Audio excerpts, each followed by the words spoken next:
made a big goddamn mistake. You're listening to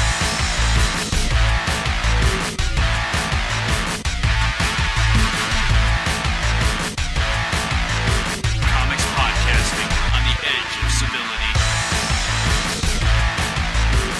You're listening to Mean Geek, episode 175.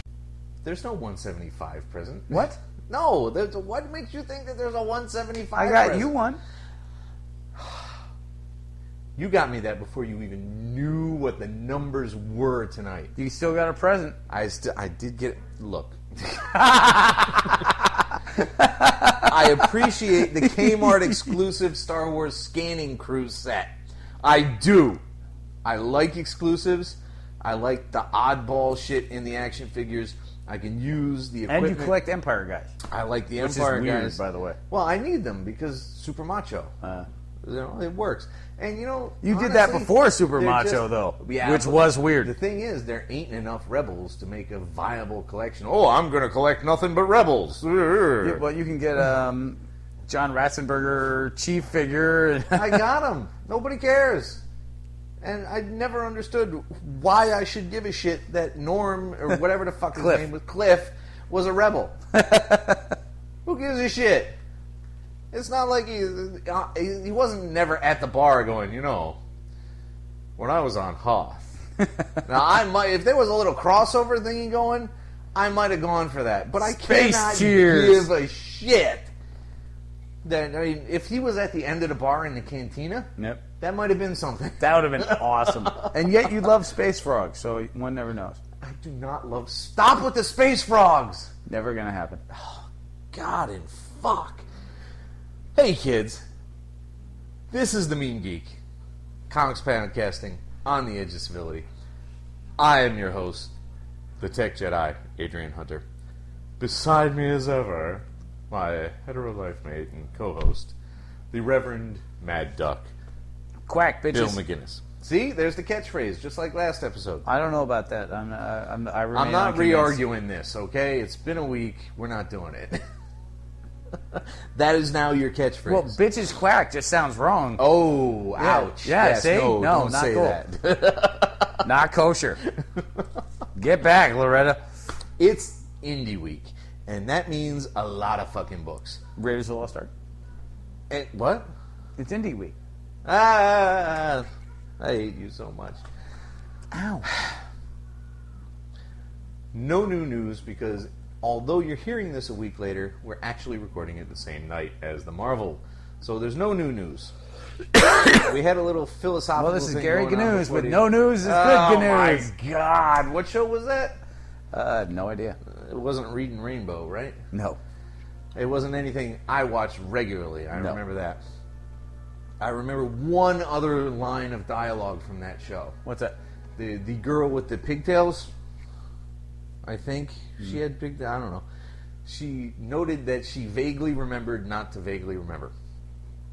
That's the extent of everything on that show that I remember. I have no idea because I only remember that from him standing next to Big Bird when we went to New York Comic Con. Oh, yeah. And I was waiting in line to meet Big Bird. He's like, "I'm Gary Gnu." I'm like, "I don't give a rat's ass, dude." Like, Nobody does.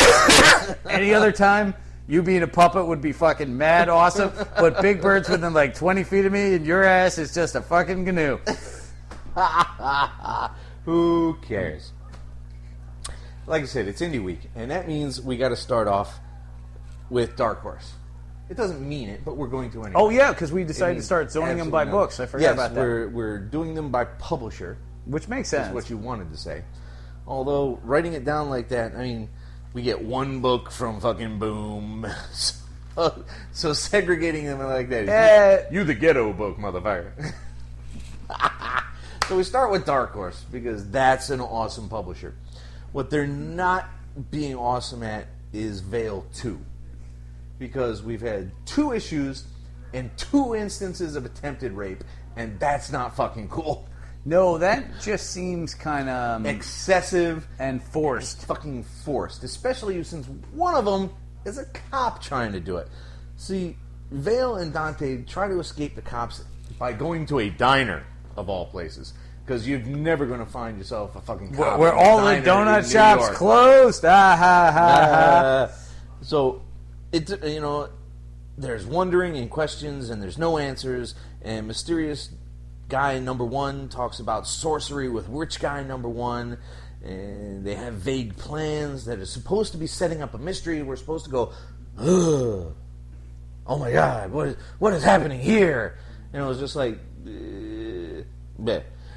Did this feel a little too... Well, you're not as familiar, and I don't say that rudely, but when I finish my sentence, you'll be like, no, I'm not as familiar. This is very Hellboyish origin.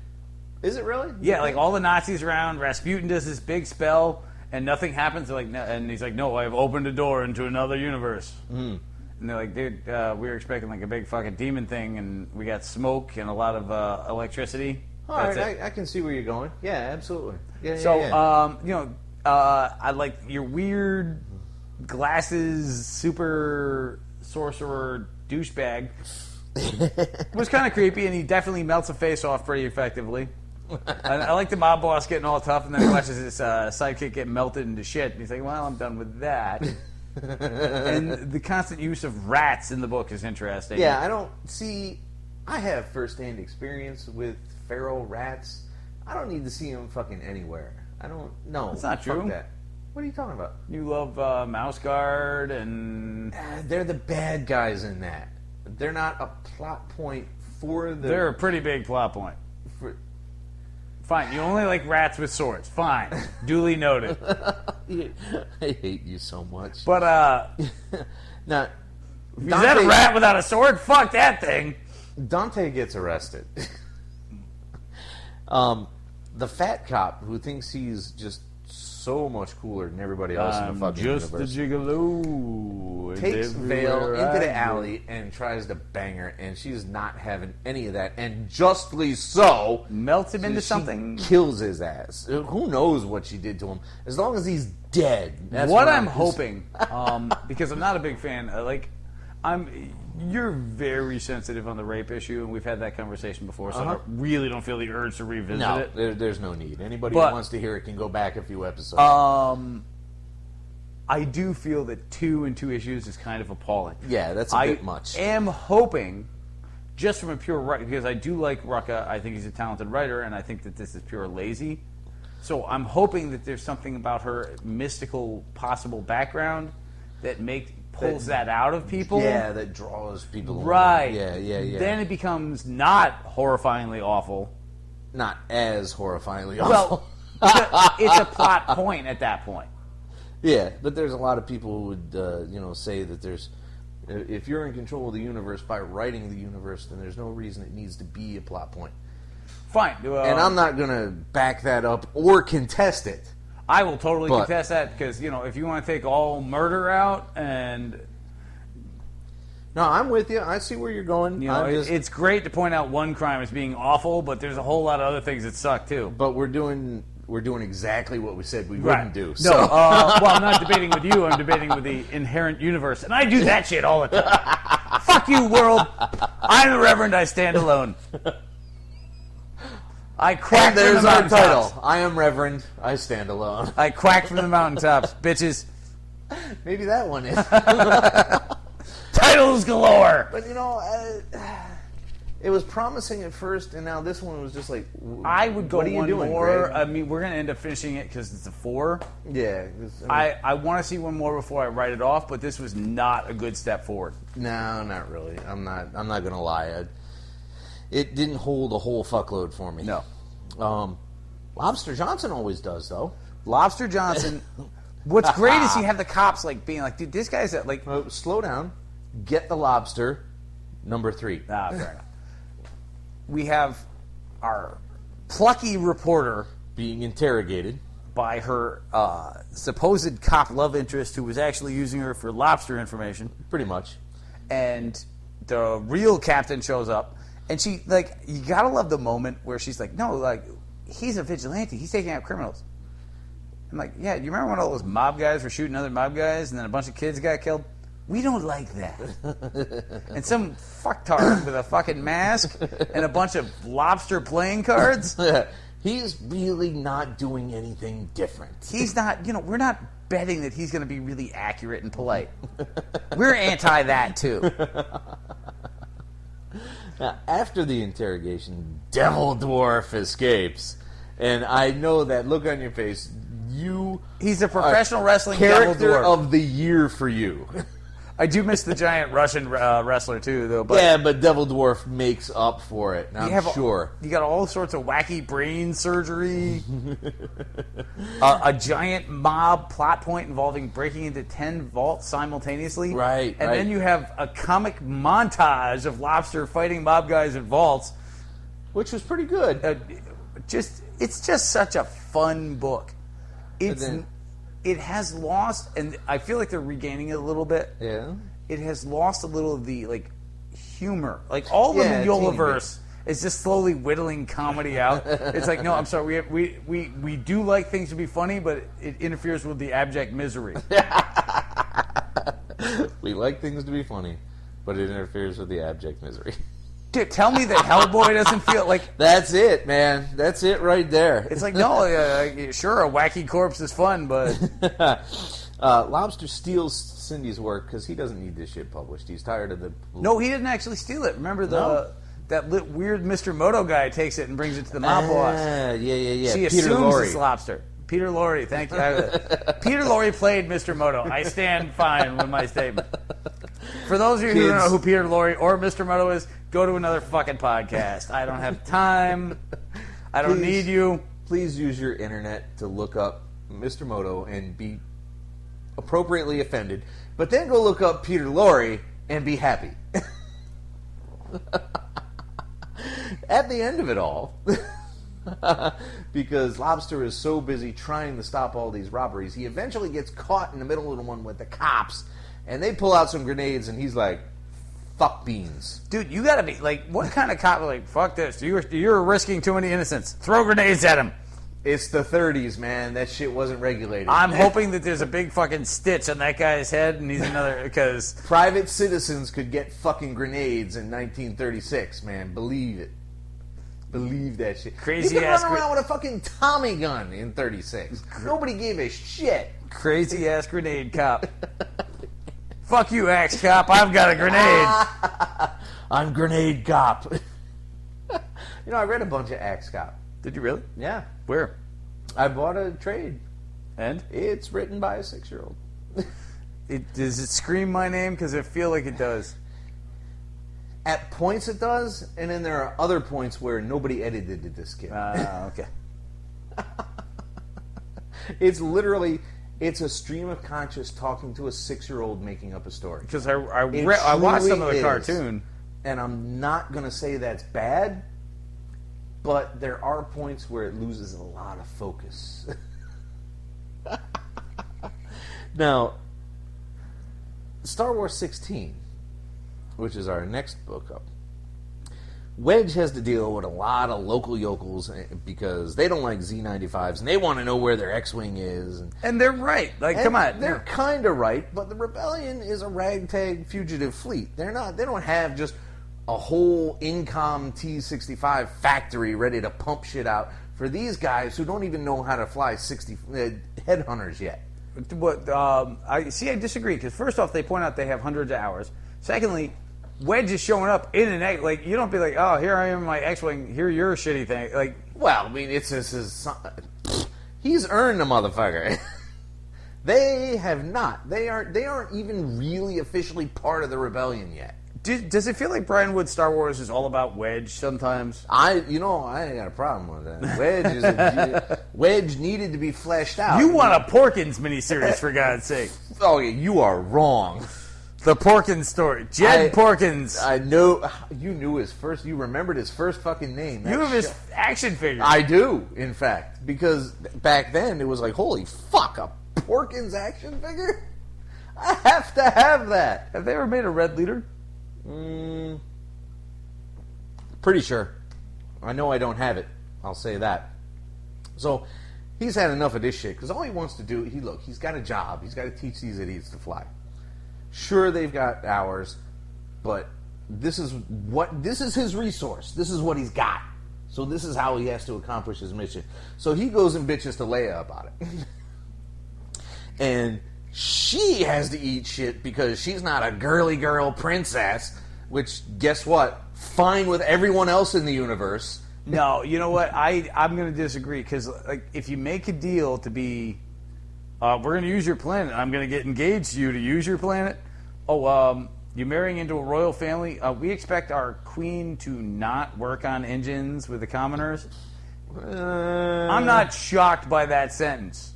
Anyone who's ever met a royal family, and fuck it, I never have, but no, I've read a book and I could piece this shit together. She was actually in a royal. I'm sorry that fucking Alderaan was the world's most communist goddamn planet. The royal family of Princess Leia was just sitting around fucking eating pork with the gardeners and shit, but... I will counter that with Prince Harry going out on fucking rescue missions, and every pilot is required to look over his fucking vehicle before they take off. Now, he might not be swapping out the carburetor in the motherfucker, but he's got to get his hands dirty and make sure that all these maintenance points have been maintained and his ground crew has done their job. I acknowledge that aspect, but in this scenario, she's not there as... She's not in the service, she's there as the intended princess. But she hasn't really left the rebellion yet, so she is in the service. But all I'm saying is from the planet standpoint, which is the rules that you're trying... Because she's a diplomat. Nah, okay. Aha! I got you with that one. But no, it's a valid point. I can't believe we're debating Princess Leia's diplomatic fucking ability to work on her engine. But you can't take a planet from the people and not follow the damn rules. They're not taking it from them. Where do you get that from? Like, you know what? Like, you're joining the rebellion? You guys, the Empire's going to show and fuck you up. Well, it turns out that some mystery freighter shows up, and of course they need to investigate it because it may be nothing or it may be the Empire. Now, Luke, this whole time, is climbing this mountain with yet a different bunch of yokels. And of course, the Acheron Rangers. Yeah, whatever they're fucking called. I don't know. Acheron? I don't know. Whatever. I don't care if it rains. And they're giving or him constant, like every fucking thing they say to him is like, "Hey, farm boy, we're tough soldier guys. You got to earn your keep around here. Can you even breathe up here?" And Luke is just like, "I'm gonna shove this fucking lightsaber you were in right the up your service. fucking ass." Yeah. If you suddenly had to take a stranger on a mission with you because your general was trying to get in good, you would not be like, "Hey, welcome to the team, Bob." You're like, "Hey, here's your rucksack. Oh, wait, is that a rock in there? We must have missed that." You would not be all welcome. Like, come on, this is... All right. Luke earns his way on the team. They call him by his name at the end because he toughs it out. Two things. Okay, what do you got? You forget who I am. Yeah, fine. You'd never accept And you anybody. watch too many movies. How so? Well, I mean, you just figure that that's what's going to happen. And, most infantry soldiers would be like, whatever. We just got to fucking do it. Let's get this shit over. Fair enough. All right, fine. They wouldn't be that antagonistic. That is overly movie. You would not be thrilled. No, certainly not. Particularly if they're like suddenly, if they're like, "Oh, hey, here's a Navy guy."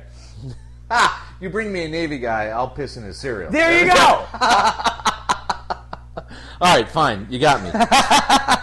And, of course, the freighter that came up is, in fact, an Imperial decoy thing. And the whole because planet, it drops off a probe droid. And you've got all these... they're hinting that the royal family might be apt to douchebaggery.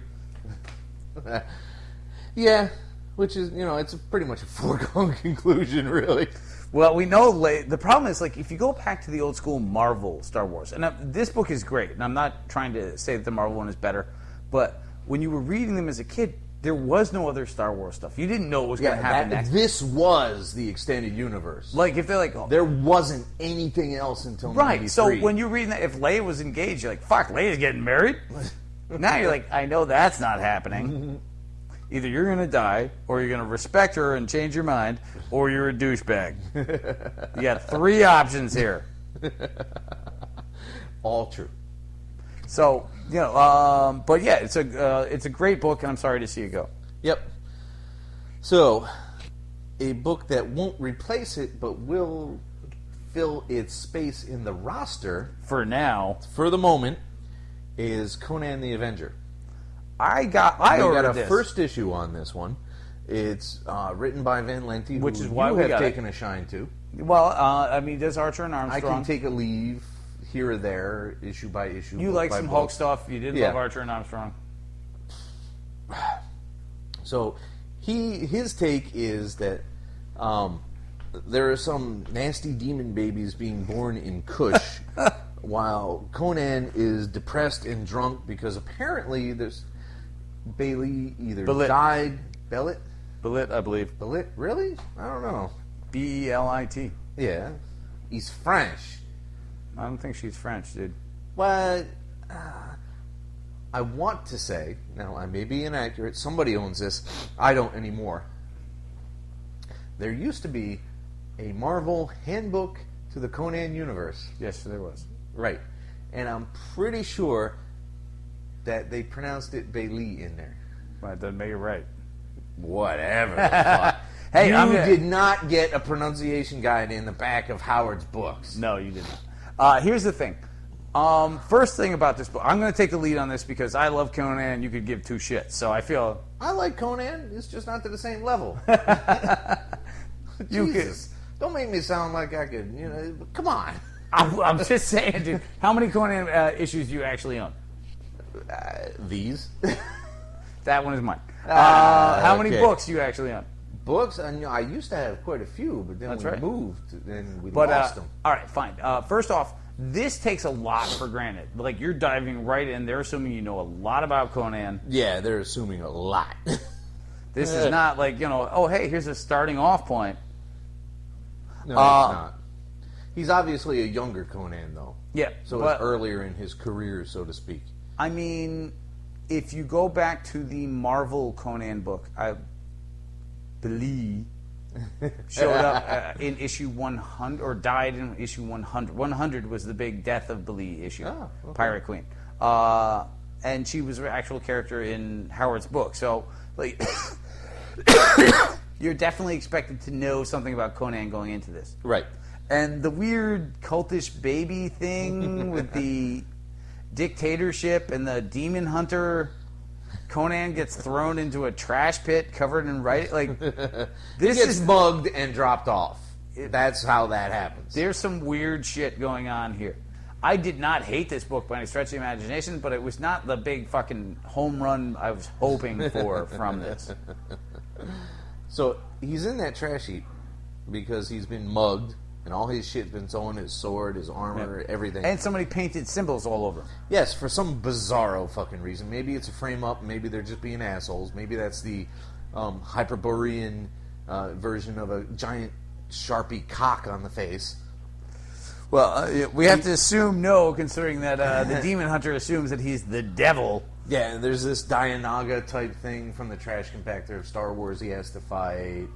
And he gets through with that, and a witchfinder finds him and accuses him. And it sets up issue 2 ready to go, really. It is not a bad book, however. If it's going to stay on, it's going to need to really grab me more than that one did. Right. Now, speaking of not being grabbed, Uh-oh. holy crap. For 7 months now, we've been talking about the Star Wars. Fuck. Is that... It's almost over. There's one more issue. Vince McMahon is on the cover somehow. Don't know how the fuck that happened. Darth Vincer? I don't know if he paid for that shit. I mean, he might know Lucas. They both got a lot of money. Dude, I love a Darth Vader played by Vince McMahon. That's just genius. That's insanity. It looks just like him. It does. Leia's still captured. Biggs and Windy are still captured. Starkiller recruits the Wookiees for an assault on the fortress, and they spend Well, most Biggs of their gets time... captured after his furry slug beast gets cut in half. I didn't want to remember that. Furry slug beasts, go fuck yourself. It's just so weird. This is definitely a first fucking draft. You know what this proves, though, is all that horseshit that we had to listen to 10 years ago about how, Lucas originally wrote this as 6 movies, and these were all the original scripts. Fuck you. If this is your original script, there was not one mid-chlorian or any of the other dumbass shit. When Swamp Solo shows up. I got those huge coffee table books for each of the original trilogy. Yep. And there are huge portions where they literally transcribed plot point meetings with Leigh Brackett and Lucas and Kasdan and all those guys. And all he did not have a fucking vision. He didn't. He's like, every other sentence out of his mouth is, well, maybe we can have this happen, and maybe as a result that happened. He had a vision. He didn't have details. If we go back, maybe we can have this occur because that happened, and maybe Vader is kind of truculent about blah, blah, blah, blah. And it was so fucking wishy-washy. Telling you, dude, it's like, and some people wanted to fight him on things, and he's like, no, of course we can't have that happen. This shit is for kids. But that's cool. Like, they got a great movie because they took the best of the ideas. Yeah, and that's an awesome thing. That's good. And these were not the best of the ideas. You know what? You know what came out of this well? Names. Names came out of it. Vader, Solo. These are all good ideas. Stick with the names. Biggs. At this point, I'm waiting for freaking Super Jedi Jed Porkins to show up and save the goddamn day. Although they could have done without Windy, because that just sounds like a guy who's ate They too much did. Mexican. They're like, no, that's a crap name. We're not using that. Yeah. No, he just sounds like, hey, lay down the fucking burrito. Wasn't Windy the asshole friend of Biggs on Tatooine that they wrote out? That's right. And him and Wormy. No, they called Luke Wormy. That's right. Windy and Wormy is a child's book that no one wants. I'm going to write that. Oh, Windy and Wormy. Ugh. Do not like this book. Stuck with it. Want it done. I tried to be enthusiastic. You did. This is the first time you fully come out as hating this book. I've been opening it since issue 1. I've tried so hard to understand what the fuck is happening and why, and it's just not coming across. I'm waiting for as Snake having a Plissken to fucking just freaking surf in at this point. Like, it's just like, let's just jump the shark. Yeah. Jump the bantha. Boom. We should totally fucking reserve that website. Jump the band for the serious.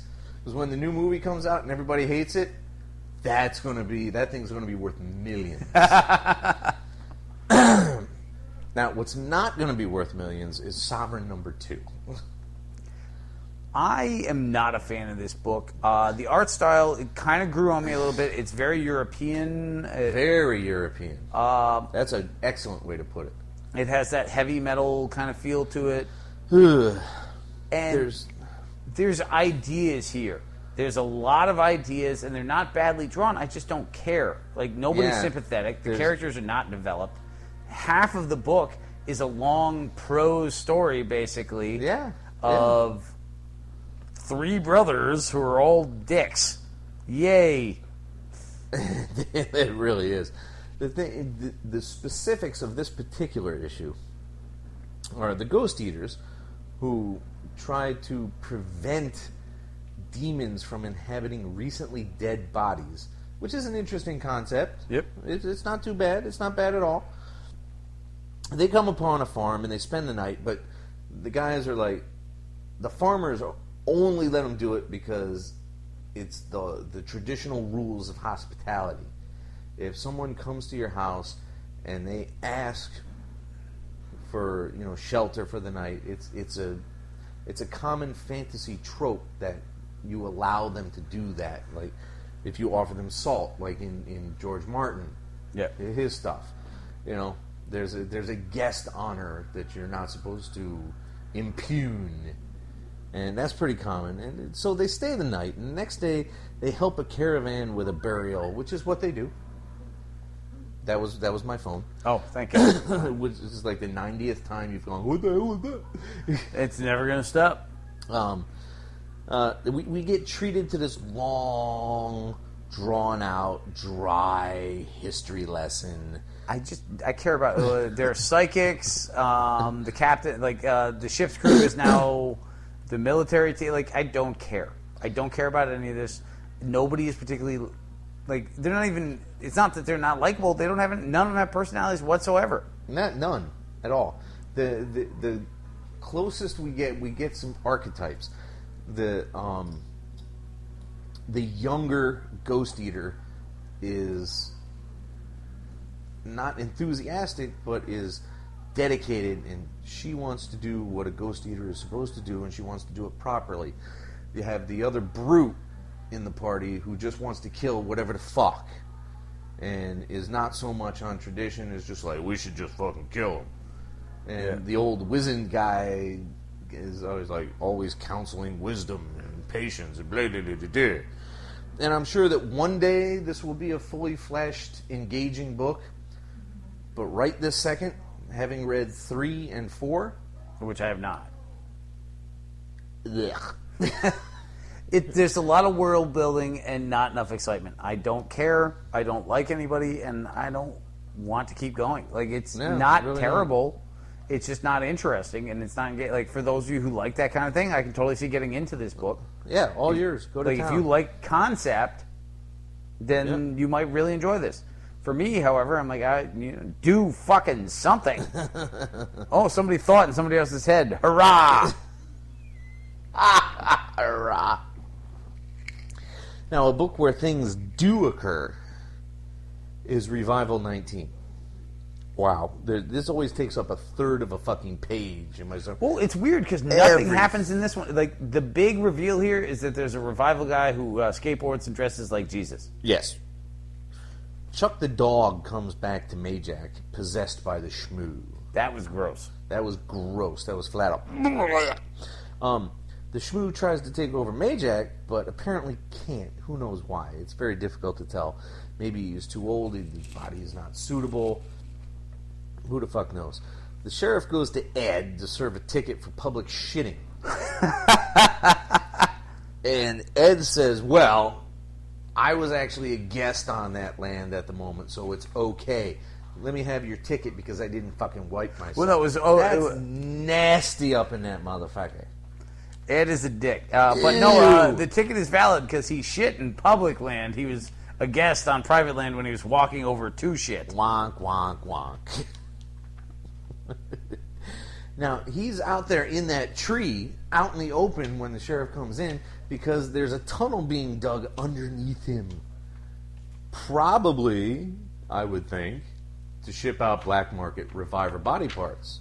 Well, who doesn't want some of those? Yeah, I really don't.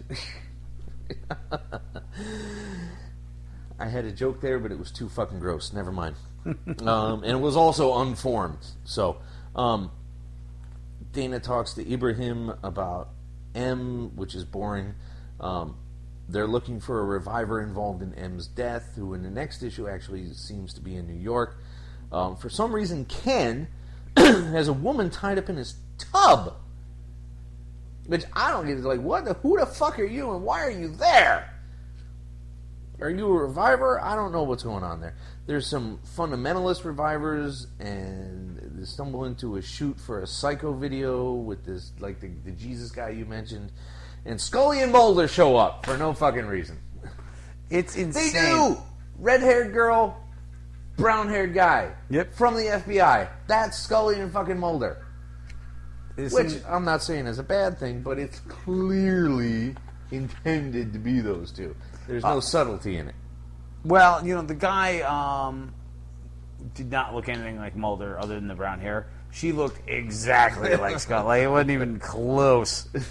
So, not that I mind any time Gillian Anderson shows the fuck up. There's some crazy things happening in this book.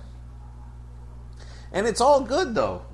And, sometimes they stretch crazy a little too far and you get incredulous and you're like, why? What guys? Really? But Seeley has somehow stretched all this shit out just exactly enough Well, you need that next fucking book, dude. It's impressive. It is. Even when nothing happens, and nothing happens a lot, like enough moves forward that you want to read the next one. I have been frustrated with this book a couple times, never to the point where I was remotely thinking about times, I'm over absolutely. this. Every now and then I'm like, I wish a little more happened in this issue. And then you get an insane issue and you're like, fuck, it's all back. And there's so much emotional, like, compared to the last book where you didn't care about anybody, like, every character has stuff going on. Yep. And not in a freaking X-Men, this is never going to get resolved. It's like, what the hell is going to happen next? And who owns who? And who's got this on this person? Right. Like, the relationships are so convoluted and over each other. It's insane. It's all true. And speaking of insane, I'm really hoping that he can keep things going, because either he's going to come to a climax, so to speak, too early, or it's going to peter out and we're going to just get bored. And I really hope he can find that balance of, now here's the end of the story, it's fucking awesome, right? So, Skullkickers. Skullkickers 26. Rolf, the dwarven person, he's about to be executed because of a lot of backstory. Execution by backstory. That's a good enough reason, right? Come on. And the rest of the group is trying to figure out how to rescue him, but we end up getting a history of dwarves. that was awesome. Which was a pretty fucking funny history, man. Just to build up to Rolf's favorite toy. The war tyke. Now, there are corn dwarves, which amuses me endlessly. Dude, creepy. Tree trunk dwarves. Snow dwarves. There's like 17 varieties of dwarf, which is nice, because usually you get those with elves. And dwarves, Wood elves. Mountain elves. yeah, the Sylvan elves. Dark elves. Elves, very important. But you usually just get the dwarves being, we like fucking rock. And that's it. The dwarves are usually one-note motherfuckers. Well, they are here, and they're too. all from Glasgow. They're all alcoholic, violent dwarves, but, now they have different places they call home. I'm not corny. So I think the lesson that Rolf takes out of his entire childhood is, Drink. if you're scared, get drunk. Yeah, fuck it. You need something to power through that fright? Have a tankard, man. I love this book so much. I can't even put it into words. I'm sure you could if you tried. It speaks to me. It so does. And Rolf is really the only character so far. I don't know what's happened in the other 20 issues. We missed quite a few here and there. We have a very haphazard way of looking at Skullkickers. Well, the titles didn't make a lick of fucking sense, so I didn't know what I was buying for a while. We have read there. the first two graphics, so we're moving forward. So that gets us to 12.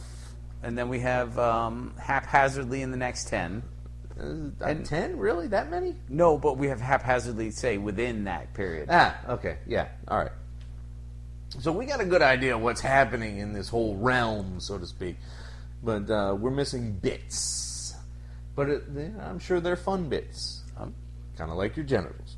However, not you in particular. Dude, please don't talk about my genitals. Not like, you in what particular. The fuck? Not the royal you. Like the everybody you. Stop.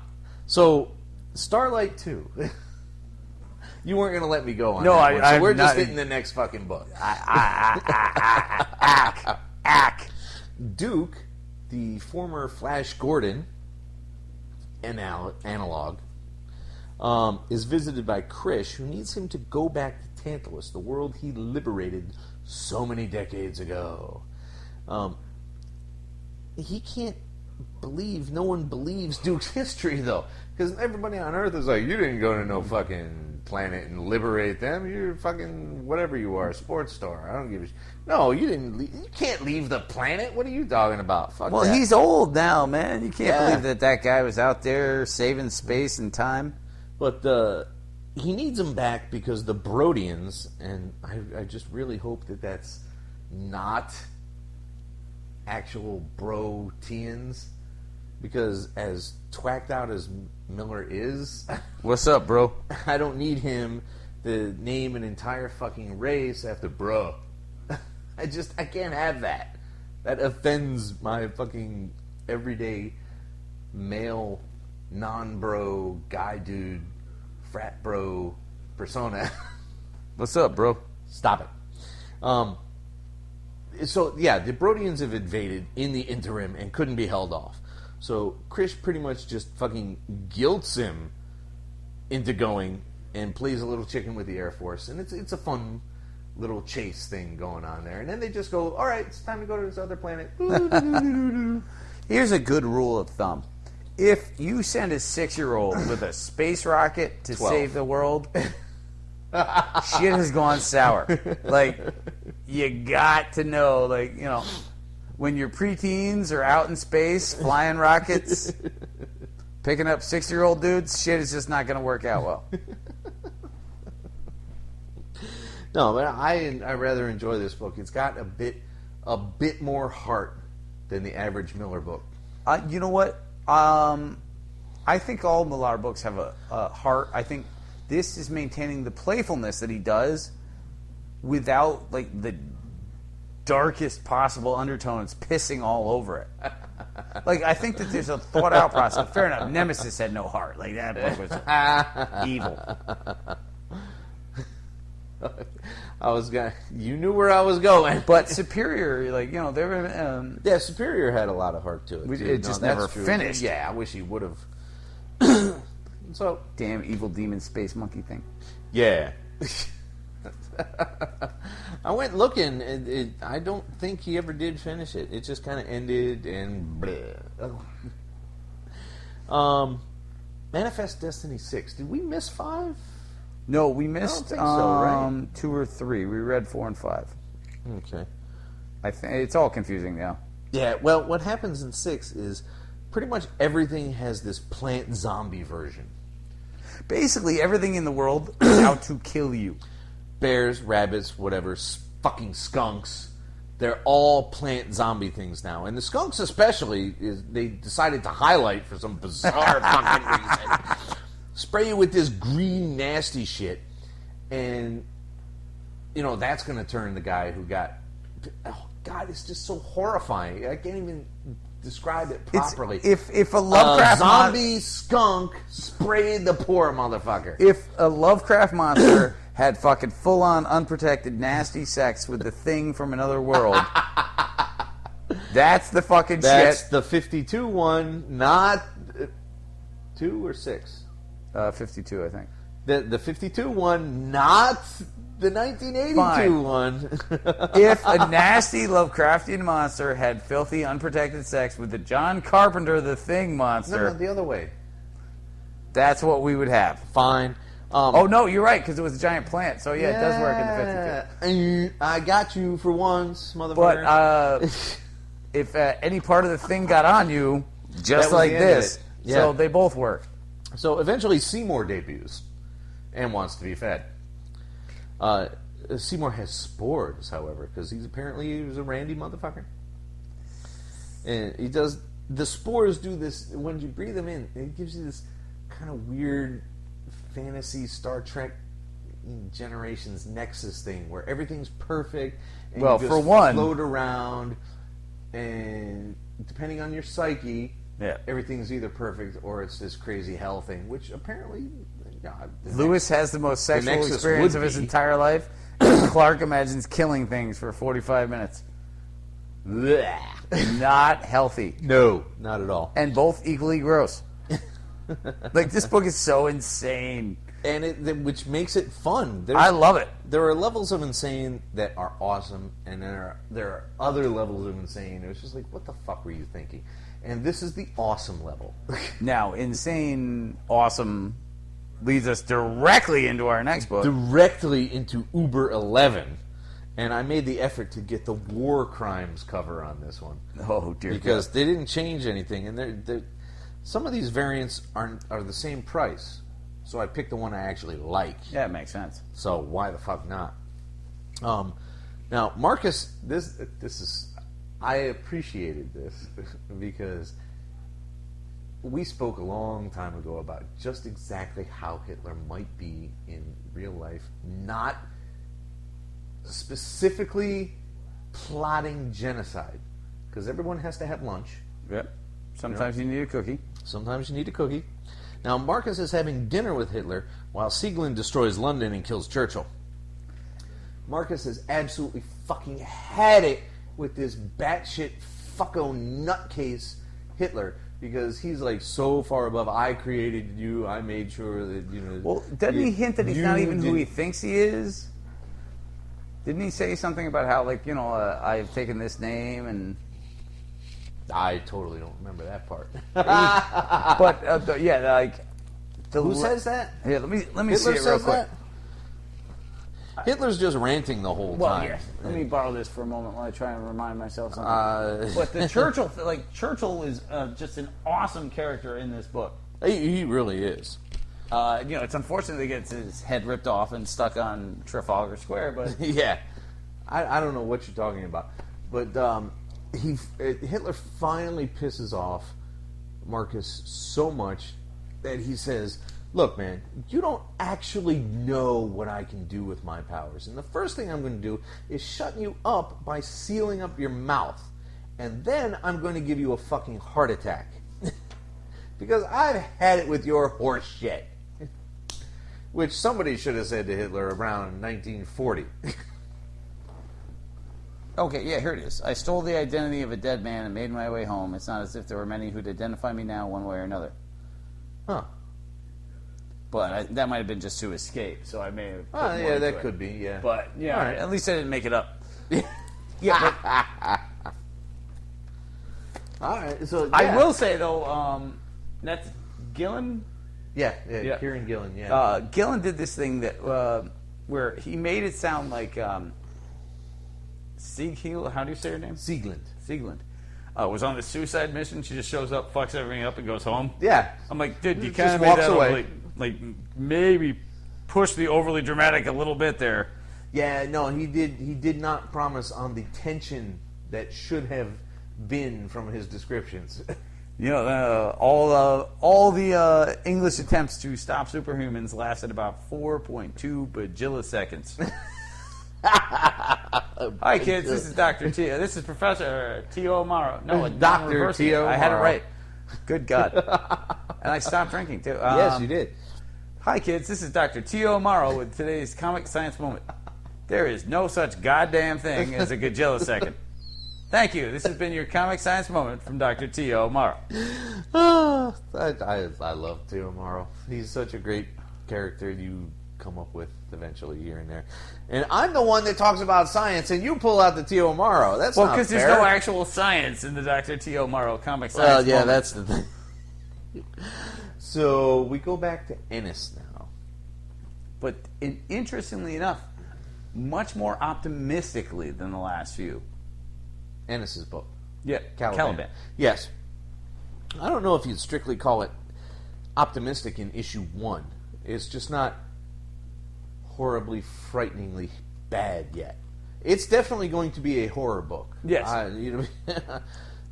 But let's set things up first, because this is the first issue. Nobody knows anything. If listeners haven't read it, they don't know what the fuck we're talking about. That's true. The Caliban is a mining vessel with a mildly dysfunctional crew. It's a pretty big crew. It's not like the Nostromo. There's a good, dozen people anyway. The ship merges with something while they're in warp. Which has horrifying effects on consequences. The vaguely creepy ensign dude. Right. Now, this merging pops the cargo area, dumping a shitload of cryotubes, which just means that God knows how many people are floating in space, frozen forever, fucked. Bob the Satellite. Bob the Popsicle.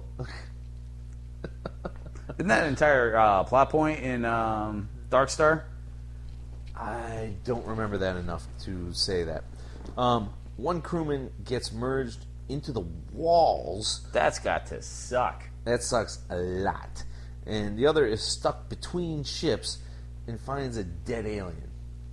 No, it's you can't really speak too much on what's going to happen. But it really does engage you much more than the last couple. Like, compared to the Three Dogs and the Apocalypse that Ennis wrote, or Red Team. Yeah, Red Team was kind of bleh. So I feel like it's hard to judge it just yet, and it's already gross, so thank you for that, Ennis. But much more looking forward to the next one than the last couple. Right. So yeah, it's a space horror flick, Book. essentially. No, I mean, if, you know what I'm saying. Yeah. I feel that it's going to have a Alien/Event Horizon vibe going on. What's that one with Dennis Quaid? Dennis Quaid. From a couple of years back. It was very Event Horizon-like. I don't even remember. Solaris? No. And it's not going to come to me either. Oh, well. Doesn't really matter. But I think he might finally have me back. Because, like you said, I didn't give a shit about Red Team. Crossed, just from what I heard from other podcasts, I have no fucking interest in. Because there's a level of gross and excessive that even I won't fucking go to. And I won't have it. But whatever. So, I know that you're thankful as fuck, just as much as I am, that Curse is finally done. What? Pandorum. Oh, that one! Oh, God. Yeah. Yes. I'm as thankful I was as saying, fuck.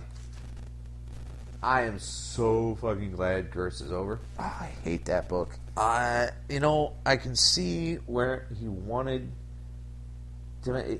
It just didn't hit me. It was awful. It really didn't.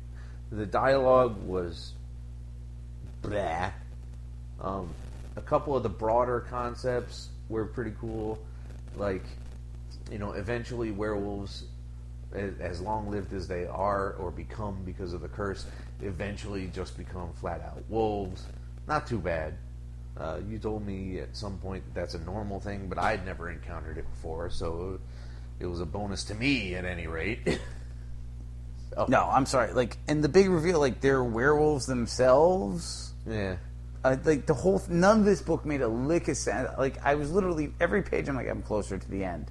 I did like how the art style kind of evolved for the werewolf fight. That was a little neat. I totally didn't even notice the that. changing color, like... Didn't notice. But yeah, it's truly a giant waste of my time. I wish I could say different, but there was just nothing that really grabbed me. But I want to try to... If I'm going to talk about fucking comics and I'm going to buy comics, then I want to give the comics I'm dealing with an even enough shake where I don't become some... fuck it, it's no good. Chuck Right. it. No, fair enough. Like, you can't judge everything You off. can't have a snap decision based on one issue or something. Well, we've Luckily, done that this plenty was of times, but who knows if we're right or not. Yeah, it's valid. Right. But this one was short enough where, as irritating as it was, there really wasn't much of a difference lost between getting only 2 and getting all 4. No, miniseries I totally get, and obviously, like some series we've stuck with, some we haven't. Right. Unfortunately, economics being the way they are, but yeah, like Curse was a rough road, and I'm happy to be off it. Yes. Back on the highway. Sorry, Morrissey, but not this time. Nope. And if that's the way it is, maybe never again. Yeah, pretty much. Now, I'm fairly certain you did like Moriarty 3, though. I did. Aha. The plot is moving rapidly. Really fast. The weird older woman, 13-year-old boys, like, what the fuck is happening? Like, I don't... My husband trusts Moriarty way too much, but you seem wiser than that tiny, small child. I'm sorry, what? Moriarty's getting in good with the Baron's wife, which no one else likes. No one likes Moriarty, but he keeps killing them or beating them the fuck up. So, enough of that. Using the cow baby to kill time was pretty goddamn gross. That was... It's such a bizarre book. It is. So all of that you said is built around the context of Moriarty Moriarty. How many beers? Moriarty infiltrating the gang that seems to have largely control of the town, although they do have rivals. And he's creating more false rivalries so that he can eventually whittle their manpower down and take over. Now, Sarah, this older person you were mentioning before, this wife, is planting the seeds of rebellion in Udo, the little Deutsche child, the Kinderdeutsch. Who's a little bit terrifying. Who's a little bit terrifying, but only because he's starting to understand that the only way he's going to be able to deal with Moriarty is at not his intellectual level, but his maybe cruelty level. I don't know, if I were a 6-year-old Dutch kid who had just seen, or 8-year-old Dutch kid who had just seen his mom die, I'd be like, you can count on him to do the best that he will for himself, and then come up with some sort of plan where I pretend to be a friggin' kitchen. What do they call the little children in kitchen? Slaves? I don't fucking know. Urchins? Boot blacks? What the fuck ever? What did they call Kitchen boy. Whatever. It doesn't matter. But yeah, so there's some wacky shit going on, but it is a pretty captivating book. Yeah. And if you want, we can talk about Star Slammers, or we can call the episode right now. I enjoy Star Slammers. I have read the graphic, so this reprint isn't hurting me any. But I'm not going to lie. In pieces, it's very confusing. It's very confusing. It is very much a read all together, follow storyline kind of book. There is so much going on. But so classic Simonson art. I adore the art, absolutely, but I can't. It's very difficult for me to follow what the fuck's going on here. And it's only fucking issue 2, for fuck's sake. Well, number 1 was very straightforward. It's a Marvel graphic. You have to remember, it's not written like a series. It was written as a single piece. Yeah. In a style like 45 pages. You know, nobody writes like that. No.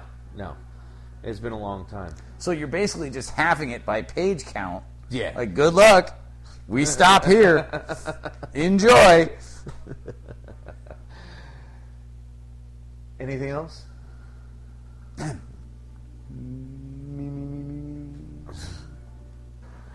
Yes, you can do it. La, la, la, la, la. Warm up them pipes. Bless you, Falcons. And away.